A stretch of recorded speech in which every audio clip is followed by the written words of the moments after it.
Mitesh, what is your list looking like?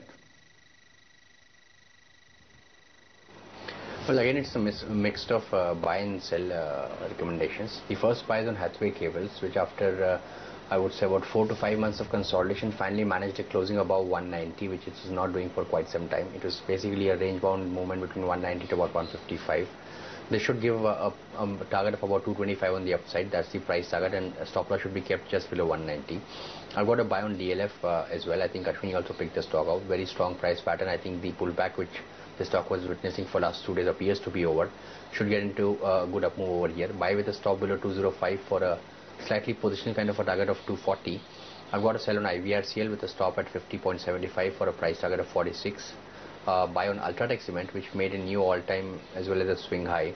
I think as long as the stock sustains over here, should enjoy good momentum on the upside. 1650 being the first price target. I think this one can be bought with a stop below 1525. And I've got a sell on Enbaxy, where there's a possibility of a negative price pattern being formed. This one should be shorted with a stop at 500 or just above that, and look for price targets of 470 on the downside. I've got a buy on Apollo Tires. I think we were negative few days back, but the stock managed to come out of a negative price pattern. I think this one can be bought now with a stop at 80 rupees for a price target of 89 on the upside. ITC is a sell.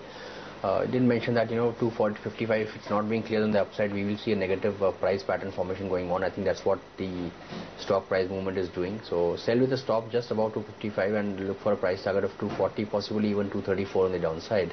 And I've got a buy on Titan, which I've been positive upon for some time. Last few days it's gone through a pullback to its 20-day moving average. I think it's completed that today. Can be bought with a very tight stop loss at 224.75 for a price target of 238 on the upside.